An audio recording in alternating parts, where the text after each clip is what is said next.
Hi, everybody. My name is Toni Marcolini. Welcome to the podcast. It may interest you to know. And I have an author with me today. Always my favorites, the authors, the most creative people in the world. So I have a debut novelist here today whose novel is already making a pretty big splash in the pre-release world. Angela Shupe, and her novel is In the Light of the Sun. So welcome, Angela. Thank you. Thank you so much, Tony. Thanks for having me here. You're already getting a lot of positive feedback, honestly, for I mean, the Mm. release date hasn't happened yet, right? Actually, it came out on October 7th, so not quite Oh, a it month. did Well, happen. actually, Okay. I guess, yeah, one exactly a month from today. Yeah, so Oh, so I didn't know it happened already. And I'm like, wow, for like a pre-release, she's got a lot of traction on this book already. that's funny. Yeah, I've been very pleased with how it's been received. So yeah, there's been a number of I've had a lot of opportunities to do podcast interviews and some Q&As, written Q&As for a couple different publications. So I'm very humbled by that and just very honored to have the opportunities that are popping up and that people are resonating with the book. So yeah, thank you for that. So let's just dive right in. I mean, I read your book. I'm a huge fan of historical fiction, which this absolutely is, right? It's World War II, set in the time frame of World War II. I try not to give away spoilers, so I'll be as generic, I guess, as I can in the description. But it's about two sisters. It's set in the time frame of World War II.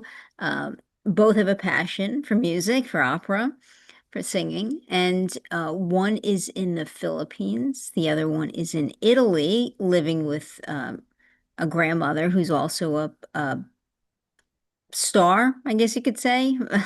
I don't know how else to phrase it, but she already was into singing. I'll say that. Hmm. And the older daughter is studying to Yes. move forward in that career.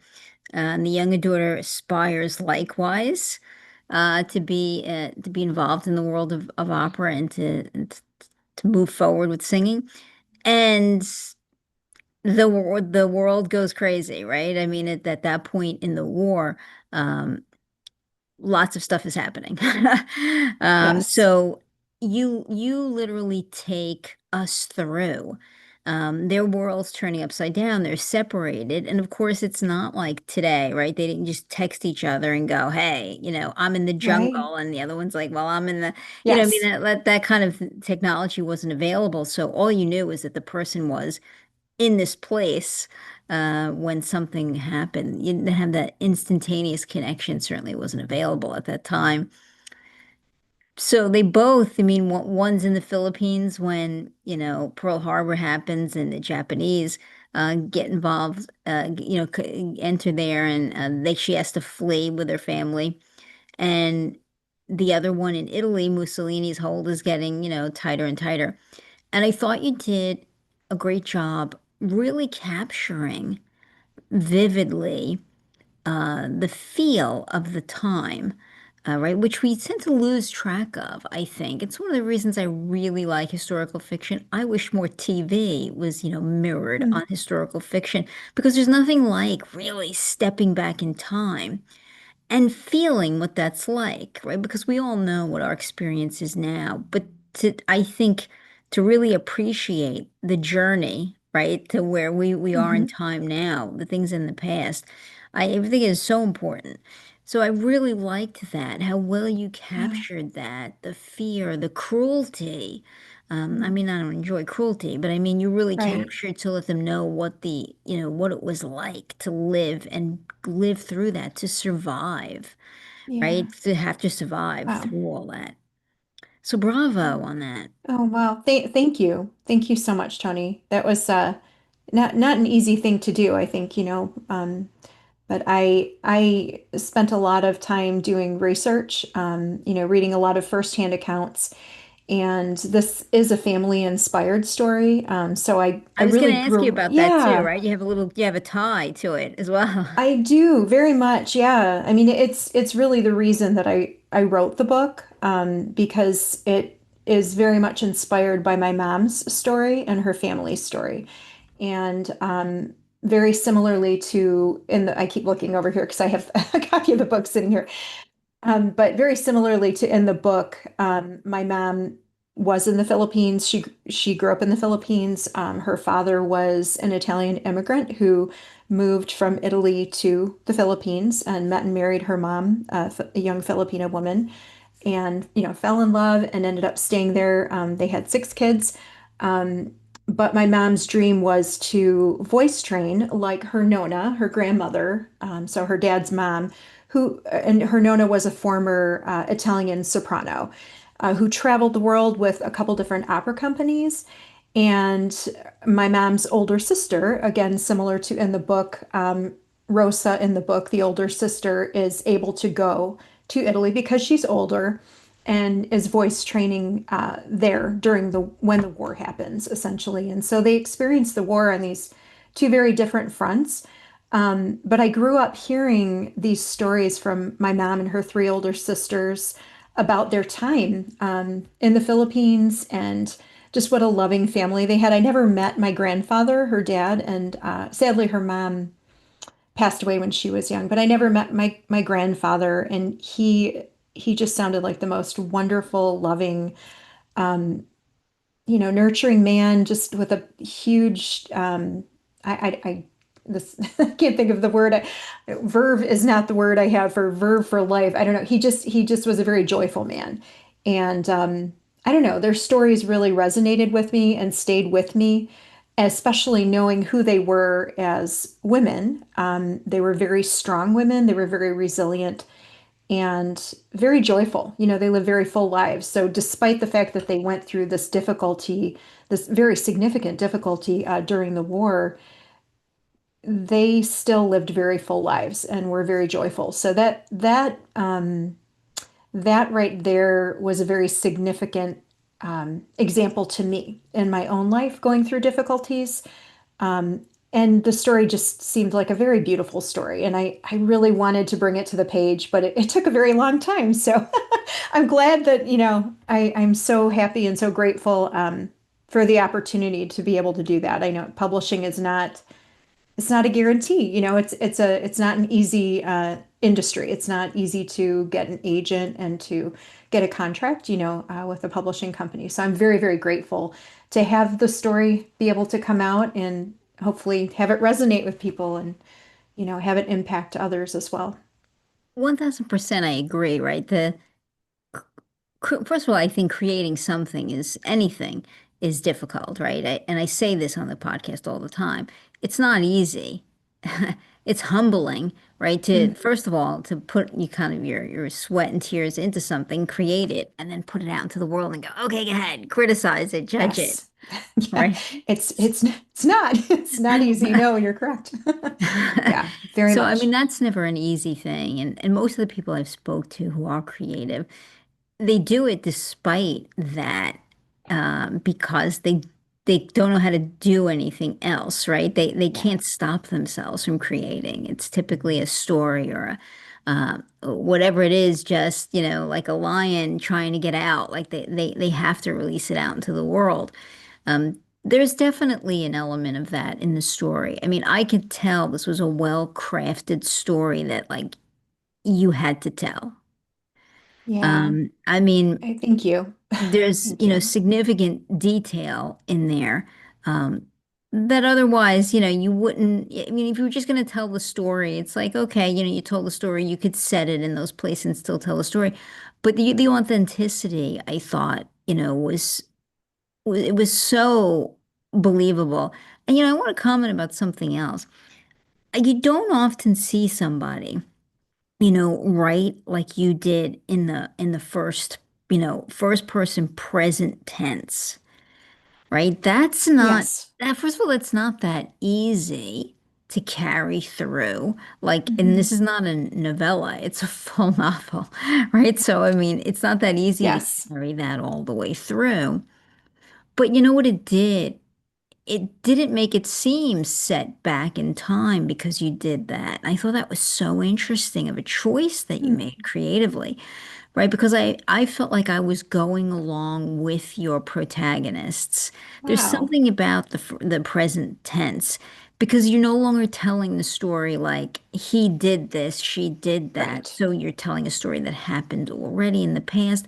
You know, that present tense, you're telling the story as it's happening, right? Like Yes. I stepped around the corner and I didn't know what to expect. Like you know, as I'm walking around the corner now, I see.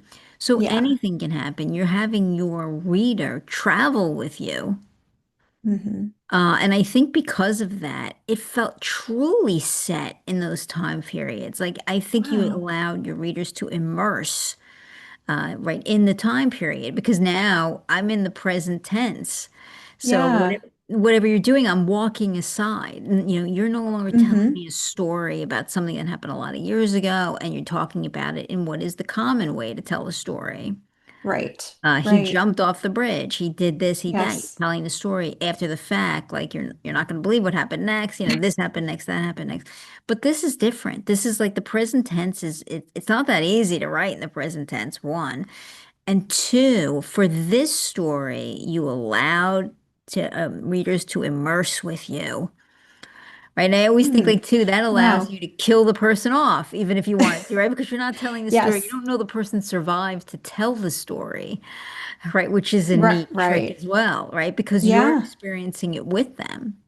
Yeah. You never Very know if the much. person telling, you know, you're traveling with gets killed and then another person picks up the present tense, right? You just don't know Right. what to expect. So I thought it heightened, you know, the boom, boom, boom, boom, you know, the Hmm. pounding to the pace, you know, to the what the events that were Wow. happening and what could happen to the fright. I guess I thought, you know, it made that pound a little harder. Wow. And I just felt very immersed there with you because it's like, oh, I'm Hmm. traveling like the invisible woman next to your protagonist, you know, Yeah. because of that. So Wow. I wanted to compliment that as well. Oh my goodness. Thank you. This, this was not a fair, this was definitely a labor of love, and it was not a quick process. Publication was definitely not a quick process. And I'll tell you, Tony, that originally when I wrote the manuscript, it started out as third person limited omniscient. And through the process of going through edits and just, making decisions as I was querying, looking for agents. And then actually, after I signed the contract as well, I had, when I signed the contract for the book to be published, Karamina's narrative was in first person, but the Rosa narrative was actually in epistolary. And the That's editor interesting. really, yeah, yeah. And the editor, my editor, who I love, she's amazing. Her name is Jamie, and she's just amazing. But she really wanted it, Rosa's narrative in first person as well. And so, and I had done some writing before, not novels, but short stories and personal essays, articles, that kind of thing. But the short stories that I had done were always in third person. So the writing in first person was definitely, you know, I had to come to that decision, like for the Karamina narrative. And then I had to come to that decision again for the Rosa narrative. And it wasn't, I think like when I started it, it wasn't something that was natural to me. Mm. But my hope was that what you said is very encouraging to me, because my hope was that it would bring a sense of urgency as readers are reading that, just like you said, they're right there with the characters as they're facing these things. And, you know, yeah, I think the third person kind of adds a little bit of distance. Even if I mean, I've read, third person that is written in a deep POV that is just wonderful and beautiful. But that's not what happened with this book. So that that makes me really happy to hear that you had that. that experience reading it that that the first person resonated with you. I wanted to comment on something that you had said before about having the story kind of almost like a lion, like trying to get, like it just has to come out. And I had taken a writer's workshop many years ago when I first started dipping into doing fiction before I did any short stories. And the gentleman who ran that workshop was a short story author, and he was a very accomplished short story author. He has passed since I knew him, since I met him. But after the workshop, we he was kind enough to keep in contact with me. And kind of went back and forth with me asking me, Angela, what is it that you really want to do? And I told him and I shared with him that it was this story. And he was actually a survivor of the war as well. He Mm. was very young, but was a soldier. He grew up in Hungary. And so he had a very different experience in this, but just a horrendous experience through the war. But I'll never forget him saying, he said, you know, if you have this story inside you, you need to do this. You need to write it because you won't have peace until you do. And then he paused and he said, your family won't either. So I thought that was kind of funny, but I think he was right and he was very, very wise because carrying this around for so long. And I don't know, I don't think I mentioned my mom.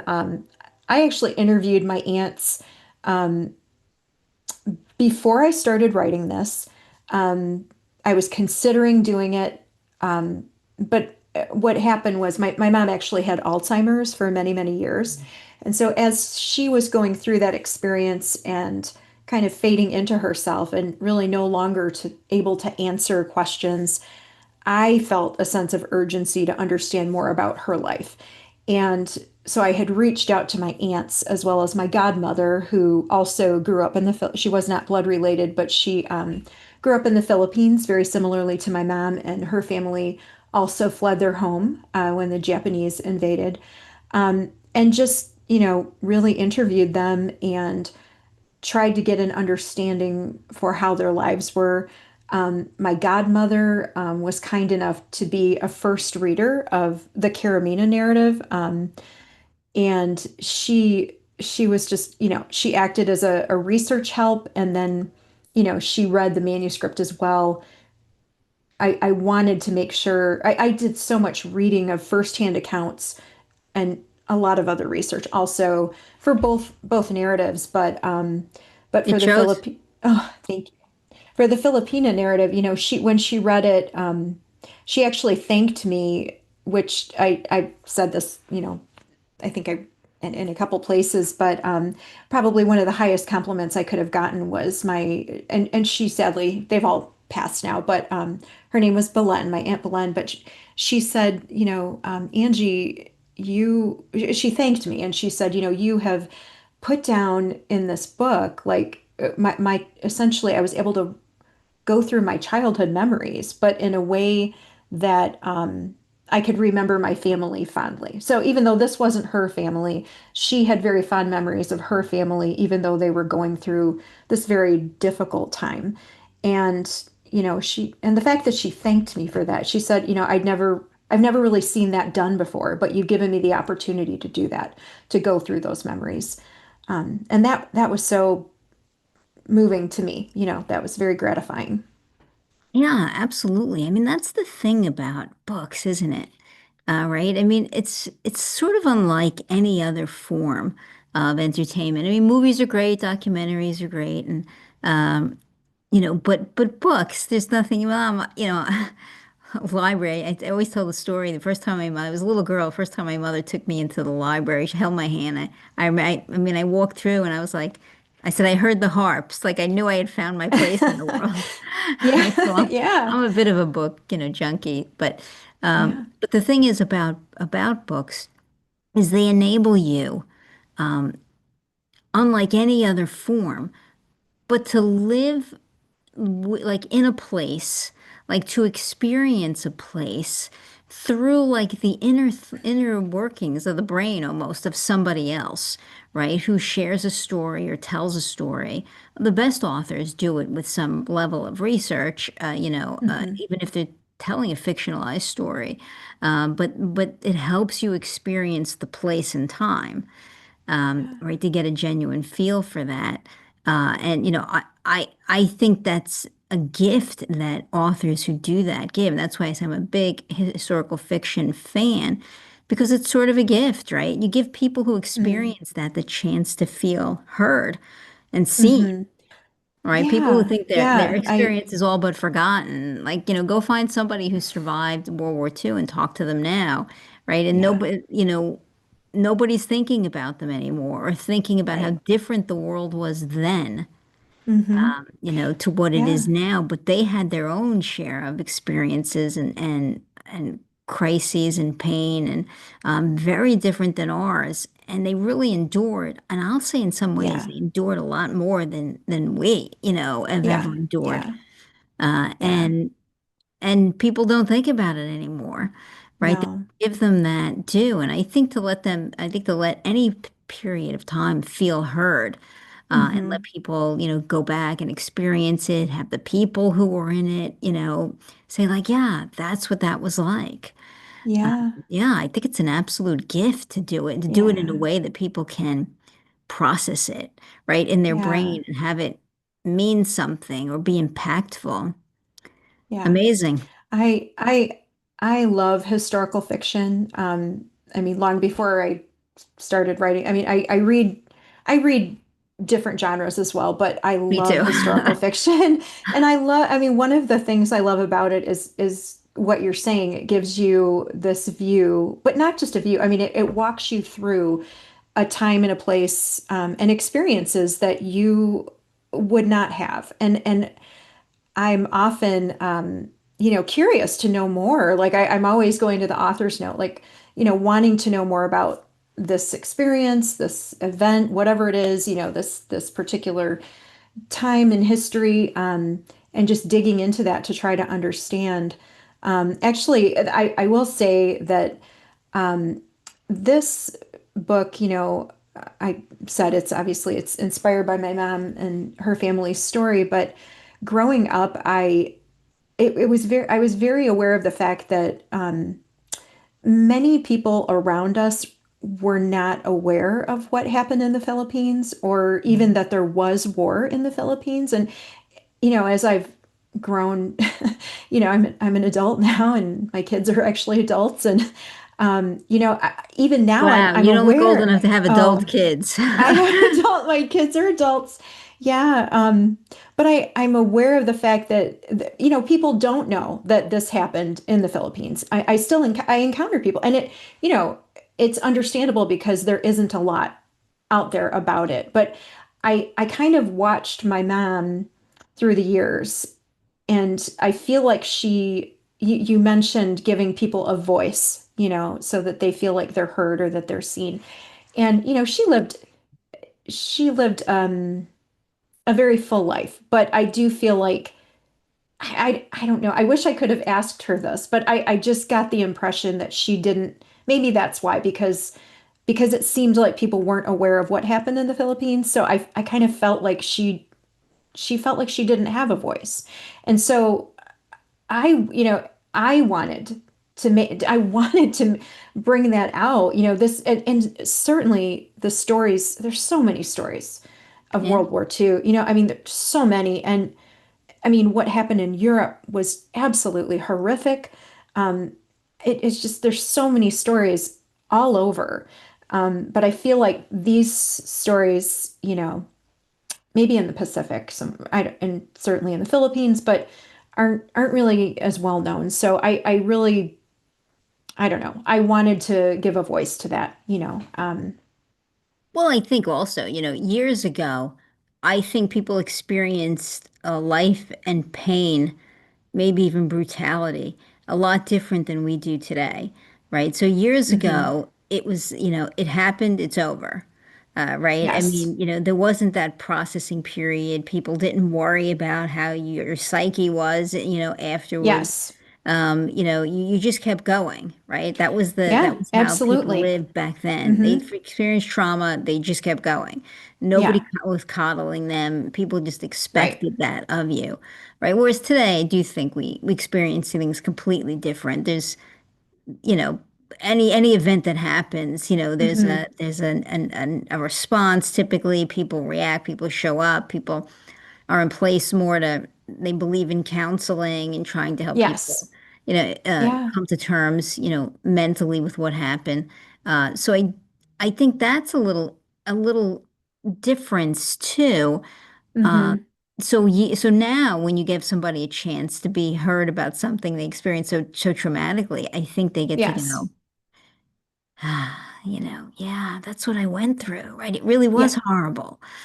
Right. And, Right. and to feel that it's okay to feel that, like Yeah. to revisit that. Again, I Hmm. mean, I think it's an absolute gift. I mean, I'm a Hmm. big literary fiction buff. That's my favorite. That's my Hmm. jam. I love literary fiction. Yeah. But I say there's nothing better when you can combine, for me, literary fiction with something else, right? Hmm. I mean, like if you could put Yeah. literary fiction and put it with a mystery, or put literary fiction and put it with Yes. historical fiction, right? That's to me like, wow, I really have my groove That's, going yep. then. Yeah. Hmm. It's because what I love about literary fiction is it allows you to get into the personal stories, right? It allows Yes. you to get the mess. And I love mess, right? I mean, that's what Yeah. makes the world go Yeah. round. People Right. love their kids today. They love their kids 200 years ago, right? And I mean, Right. being able to Yes. capture emotions in different time periods and capture those level of experiences, it's valuable and I find it really fascinating.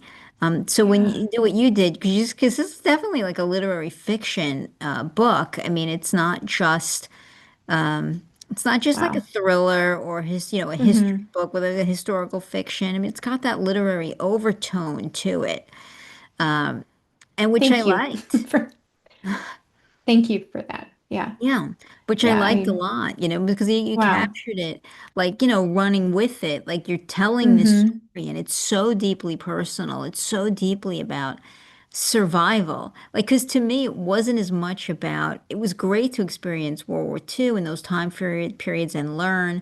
I learned things that I didn't know before, Right. and I felt that was great. It was great to go through it, to experience. I love to learn new things.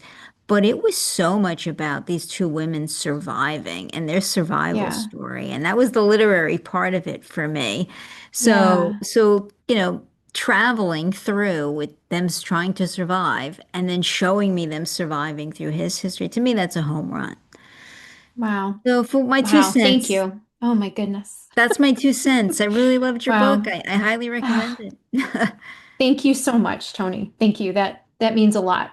It really Yeah. does. It's when you put so much it's funny. I mean I said my kids are adults, but when I started this, they were not. They were a lot younger. So it's been a very long, long process. And yeah, I